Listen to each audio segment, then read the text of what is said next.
We're having some camera trouble here as we get started. We do have all three of us back, so John and I are figuring out how to work our cameras again now that Peter's here. Peter missed last week, but was so excited to talk about this story that he shared it for the third time in Discord and voted it to be the #1 story for this week, even though we just talked about it last week. Okay, all right. I'm sorry. I had a little bit of catching up to do. Okay, guys, I've been busy. I've been moving country and I've been sick and all sorts. So we should focus on the positives. That it's a really great story that people are really enthusiastic about. That's really interesting. And Peter's back. That's probably the important part. That is the important part. Thank you, guys. We didn't even say what the story was. So much for an intro. Yeah.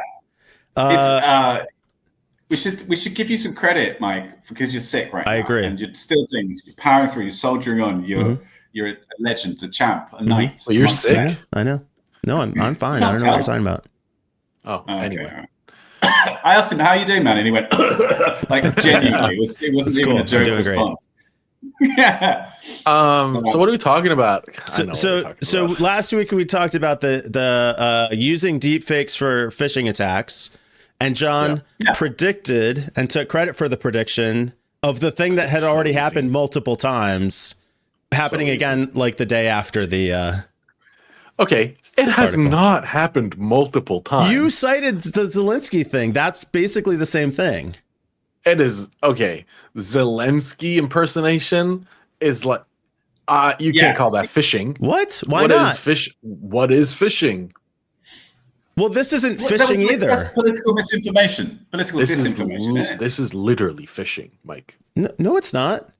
Yeah, we could call it like verishing if you want, but yes, this is an actual attack.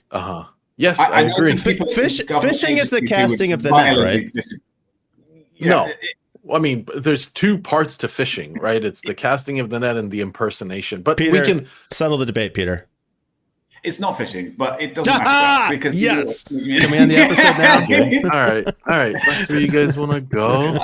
I'm sorry. It's just I work with people who Here, you assholes. Okay, the fraudulent practice of sending emails or other messages purporting to be from a reputable company in order to induce individuals to reveal information such as passwords and credit card numbers. Yep. So yes, it is literally that's not what happened here. A phishing attack. It's a meeting. Okay, so yes, you're right, because it's not an email. You're right, it's not an email, but that's why I said vrishing, right? Because we have vishing and phishing and smishing. No. There's a bunch of John, different you types lost this of one. It's okay. Just let it go. Move on. Oh. Look, there are so many debates about exactly what terminology you have to use, but basically this is a kind of a variation of fraud. Let's call it that. Yeah, sure. However, I call bullshit. I don't think this actually happened. I think this is a fake news. Yeah. You know, I like that theory actually, because it makes a lot here. So like basically what happened is a finance worker in China was invited to a multi-person call with their CTO, and everybody else on the call was also a deep fake, according to the story. Yeah. So that means somebody had the technology to, in real time, create multiple deep fakes on a single meeting, all of whom were people that one person actually knew.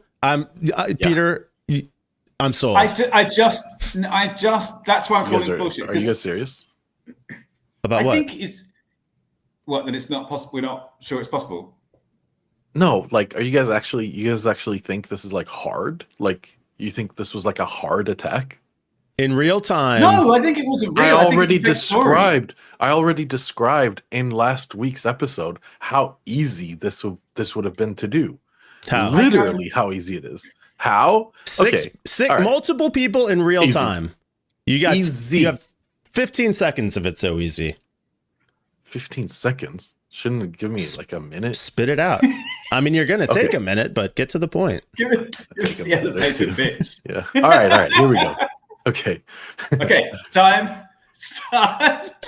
So it all started about, so classic basically John. What I'm saying, the reason it's easy is because we are obsessed with sharing personal details about ourselves, like we are actually addicted to this. Okay. Mhm.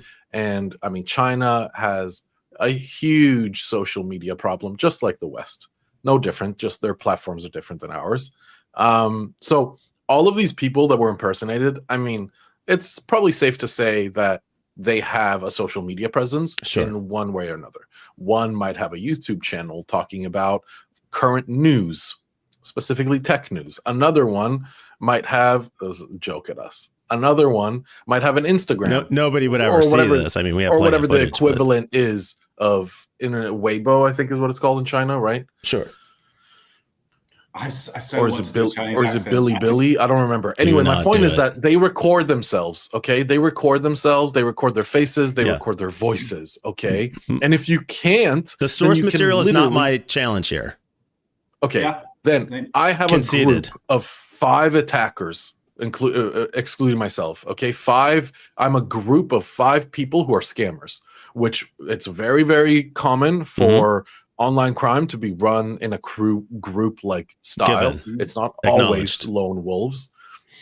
You fucking bring in 6 people into the Zoom meeting, all using the same deepfake model, but based on different employees that you've now copied.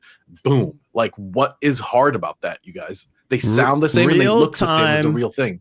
Real-time rendering of voice and video for 6 different people. Okay, each machine is doing the heavy lifting. Yeah, if I invested $20,000 into 6 rigs that can do this, and the end goal, and I used stolen money anyway, right? I didn't spend any of my money because I'm a scammer. So I spent $20,000 on 6 rigs that can do this. My gaming PC can do this. Okay, hold on. I'm not done. My gaming PC can do this. Okay, so I invested 20 grand, and that's a highest. Okay, 20 grand to have 6 computers be able to do this in real time, as you put it. Yeah, what's the problem? What do you mean, as I put it, on a video meeting? Okay, riddle me this, John. Why have I not seen a single like blockbuster Hollywood movie with actually convincing realistic CGI ever? Like with a fake person. Wait, a bad Zoom camera cannot be compared to a AAA title movie. You can't compare. 6 bad Zoom cameras, and I just don't think it's possible. I'm sorry, but I don't think it's quite. I don't think the tech is quite there. It's really good. Okay, but I think it's still just. All right, so let me tell you this. Because in that article, if I recall correctly, I don't believe that they mention video. I believe that they only mention audio. I think there is video. I think there is. Hang on, let me double check. I'm just going to check this live. If everybody could just hold on for a second while we'll just live research.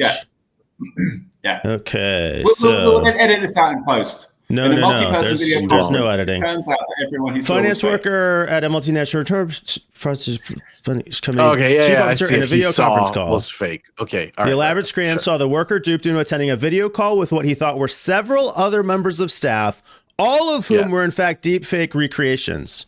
But they're not deepfake recreations. But deepfake recreations is that could literally be my picture and voice deepfaked. I mean, in real time. No, not buying it. No. What? No. Not buying it. Do you know how easy this is to do? Do it. Set it up for next week. Okay. All right. Set it up for next week. Be whoever you want and see if you can trick us. I don't think it is that easy. That's the thing. Anyway, let's see it. Put your money where your mouth is. Let's move. Sure. Right. So my hypothesis is that this is propaganda, essentially. Yeah, I'm bored. I'm sold. It's some kind of way to. It's a story that's going to be used as an excuse for increased crackdown on deepfakes or regulation or something like that. Some laws that China want to do. I think that's my theory anyway. I don't think the tech is quite there. Okay, John, we just have to agree to disagree. You obviously feel very strongly about this. I know you're wrong, but it's fine. We just have to kind of move on, right? So I'm sorry. I'm like disassociating from both of you. I cannot believe I'm glad I'm back.